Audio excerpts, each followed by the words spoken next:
نحمده ونصلي على رسوله الكريم اما بعد فاعوذ بالله من الشيطان الرجيم بسم الله الرحمن الرحيم رب اشرح لي صدري ويسر لي امري واحلل عقدة من لساني يفقهوا قولي اللهم انفعنا بما علمتنا وعلمنا ما ينفعنا وزدنا علما آمین یا رب العالمین۔ چلتے ہیں ہم اپنی ڈائری کی طرف، جس میں آج ہم اس کا دوسرا حصہ دیکھنے والے ہیں، گمنام کی ڈائری پارٹ 2۔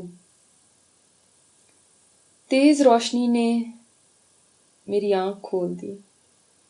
میں نے آنکھوں کے کنارے سے دیکھا تو نرس کھڑکی کے پردے پیچھے کر رہی تھی۔ مجھے اپنے بستر سے سامنے پل نظر آتا تھا۔ روزانہ اس وقت اس پل پر گاڑیاں تیزی سے دوڑتی ہوئی دکھائی دیتی تھیں۔ باہر کی دنیا میں اتنے دنوں میں کوئی فرق نہیں پڑا۔ ویسے ہی بازار چل رہے ہیں، ویسے ہی دکانیں سجی ہوئی ہیں، ویسے ہی سیاست ہو رہی ہے، کاروبار اور جابز پر اسی طرح لوگ دوڑے جا رہے ہیں، وہی ہسل بسل ہے، شور شرابہ ہے، ہنگامہ ہے، کہیں پہ کوئی کمی نہیں آئی۔ اور مجھے لگا کرتا تھا کہ میں نہ ہوں تو کچھ بھی چل نہیں سکتا، شاید قیامت ہی آ جائے گی، مجھ سے ہی سب کچھ چل رہا ہے۔ مگر اب میں 6 ماہ سے اس بستر پر پڑی ہوں اور یہ دنیا تو ایک لمحے کے لیے بھی نہیں رکی۔ کیوں پھر میں ہی اتنی دیوانی ہو گئی تھی اس کے پیچھے؟ یہ دنیا ہم سے وفا نہیں کرتی اور ہم اس سے وفاداری نبھانے میں سب کچھ بھلا دیتے ہیں۔ جب سے میں بیمار ہوئی ہوں، بات بات پر مجھے اس دنیا کی بے وفائی یاد آتی ہے اور اگلی دنیا کا خیال آنے لگا ہے۔ مجھے پہلے ایسا کبھی نہیں ہوتا تھا، اب آخرت ریالٹی لگنے لگی ہے۔ پہلے صرف ایک دھندلا سا خیال لگتی تھی، بہت دور کی بات لگتی تھی۔ یہ باتیں اب میں ان لوگوں کو کیسے سمجھاؤں جو تیز تیز گاڑیاں دوڑائے بے فکری سے بھاگے چلے جا رہے ہیں؟ ان کو سمجھ ہی نہیں کہ یہ سب کچھ ایک کھیل کے سوا کچھ بھی نہیں، یہ صرف ایک دھوکہ ہے نظر کا، یہ وہ نہیں جو کچھ لگ رہا ہے۔ اس وقت لگتا ہے کہ یہ سب کچھ بہت امپورٹنٹ ہے، اس کے بغیر زندگی نہیں ہے، یہ نہ ہوا تو زندگی ختم ہو جائے گی۔ اور اصل حقیقت یہ ہے کہ ایسا کچھ بھی نہیں، سب کے بغیر سب کچھ چلتا ہے، کوئی بھی یہاں پہ امپورٹنٹ نہیں ہے۔ مجھ جیسے کتنے آئے اور کتنے چلے گئے۔ وہ لوگ پاگل ہوتے ہیں جو سوچتے ہیں کہ مجھے سے دنیا چل رہی ہے۔ اب سمجھ آتی ہے کہ یہ زندگی کیا تھی، لیکن سمجھ آئی بھی تو اس وقت آئی جب زندگی اختتام کو پہنچ گئی ہے۔ یہ جتنی گاڑیاں بھاگ رہی ہیں، یہ سب اس دھوکے میں ہیں کہ جس طرف وہ جا رہی ہیں وہ ان کی منزل ہے۔ کوئی نوکری کو زندگی سمجھے ہوئے، کوئی بچوں کو، کوئی بزنس کو، کوئی شاپنگ کو، کوئی کسی عہدے کو، کوئی گھروں کو۔ ارے دیوانوں، تمہیں کیا پتا، ان میں کوئی بھی منزل نہیں ہے۔ جس کے پیچھے تم اس قدر ہلکان ہو رہے ہو، جس کو تم زندگی سمجھ بیٹھے ہو، یہ تو اصل زندگی نہیں ہے۔ اصل تو دوڑنا تھا اس دن کی تیاری کے لیے جس کو آگے فیس کرنا ہے، جس کو میں دیکھنے والی ہوں، جو اب میرے حواسوں پہ چھایا ہوا ہے۔ اب تو مذاق لگتے ہیں وہ سارے مسئلے جن میں میں اتنا سٹریس لیتی تھی۔ مجھے یاد ہے میں جب پڑھتی تھی تو امتحانوں کے دنوں میں مجھے شدید انگزائٹی ہو جاتی تھی اور میں سارے گھر کو سر پہ اٹھا لیتی تھی، پریشان کر دیتی تھی سب کو،